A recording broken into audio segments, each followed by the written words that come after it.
Right now, your hand is doing something no other animal on Earth can do. Gripping. Adjusting pressure. Using a tool without even thinking about it. You've done it since you were 2 years old. But 3.3 million years ago, on the shore of a lake in northern Kenya, that same motion had never been performed by anyone, ever. In 2011, archaeologist Sonia Harman was leading a team near Lake Turkana when they took a wrong turn and stumbled onto a scatter of sharp-edged stones at a site called Lomekwi 3. The stones were flaked, struck, shaped. Tools. When the dating came back in 2015, published in Nature, the numbers didn't make sense at first. 3.3 million years old. That's 700,000 years before the genus Homo even existed. Something without a human brain, as we define it, was already building machines. This changes what a machine is. You think of a machine as something with gears, wires, a plug. But a machine is just this, a tool that takes force and redirects it to do work you couldn't do with your body alone. By that definition, the story of humanity is a story of machines, and it started long before humans. Here's what the next few minutes will do. They will trace a straight, unbroken line of engineering from a broken pebble on a lakeshore to a copper axe on a mountain pass, and by the end, you'll understand that the phone in your pocket is not a break from your ancestors. It's the same project, still running. His is where art, music, ritual, humor, and storytelling enter the picture. Cave paintings were not random doodles made by people with extra time and excellent wall access. They were part of how humans remembered animals, shared meaning, taught attention, and made the world feel less chaotic. A story around the fire could carry a map, a warning, a joke, and a reason to keep going. The biggest secret is that ancient humans did not conquer the Ice Age by being separate from nature. They survived by paying attention to it with an intensity most of us can barely imagine. Weather, animal movement, stone quality, snow texture, plant timing, smoke direction, and body language all mattered. Their intelligence was not trapped in their heads. It lived in hands, tools, paths, camps, songs, and shared routines. So how did ancient humans survive the Ice Age? Not by being tougher than cold. Cold does not care how tough you are. They survived by building little pockets of warmth inside a brutal world. A fire in a cave. A stitched hide around a child. A spear carried by a group. A story that remembered where the herds returned. A meal shared before sleep. The Ice Age did not end because humans defeated winter. Humans endured because, together, they became very good at making winter slightly less in charge. Start with Lomekwi 3. The tools there weren't the neat, symmetrical flakes you might picture. They were crude, heavy, made by striking one rock against another with enough control to peel off a sharp edge. Researchers call this percussive flaking. It requires predicting how stone will fracture before you hit it. That's not instinct. That's modeling the future. A creature with a brain roughly a third the size of yours was already running physics simulations in its head. But here's where it gets stranger. For nearly 1 million years after Lomekwi, almost nothing changed. The same crude technique, passed down, copied, repeated, with barely any innovation. Then, around 2.6 million years ago, at a site called Gunna in Ethiopia, the toolkit shifts. Sharper edges. More consistent shapes. Archaeologists call this the Oldowan industry, named after Olduvai Gorge in Tanzania where it was first identified by Lewis and Mary Leakey in the 1930s. This is the toolkit associated with early Homo, the genus that includes you.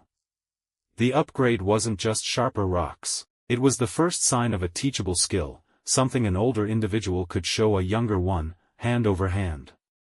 That's not the whole story, though, because a sharp flake is still a passive tool. It waits for you to swing it. The next leap needed something with moving parts, and it took nearly 1 million more years to arrive. By 1.76 million years ago, at a site called Kokosiliai, also near Lake Turkana, the record shows hand axes. Teardrop-shaped, worked on both sides, some nearly symmetrical to within a few millimeters. This is the Acheulean technology, and it is the longest-running design in human history.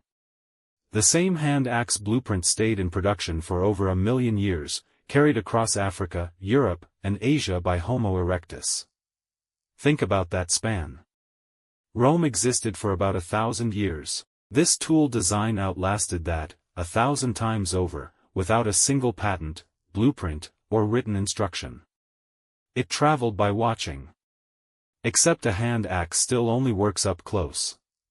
It can't reach a predator, can't bring down prey from a distance, can't extend your body's power past the length of your arm. The next machine had to solve a different problem: how do you throw force instead of carrying it?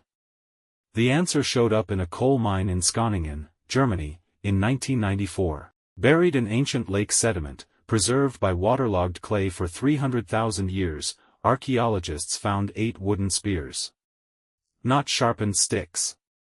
Engineered javelins, with the thickest point of the shaft moved forward, exactly where modern javelin designers put it, to shift the center of mass for a stable, accurate throw. Whoever carved those spears understood aerodynamics without a word for the concept.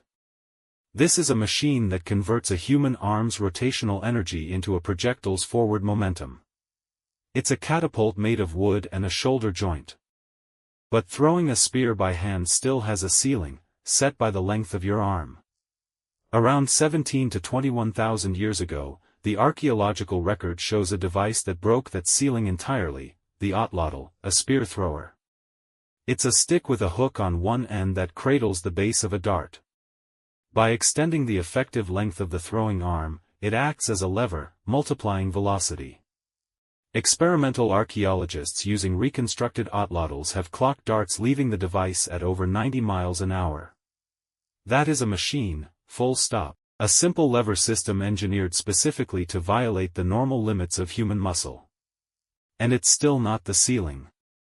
At Sibutu Cave in South Africa, researcher Merlies Lombard has spent years analyzing microscopic wear patterns and residue on stone points dated to around 64,000 years ago. Her conclusion, published in the Journal of Archaeological Science: these points show impact fractures consistent with arrows, not spears.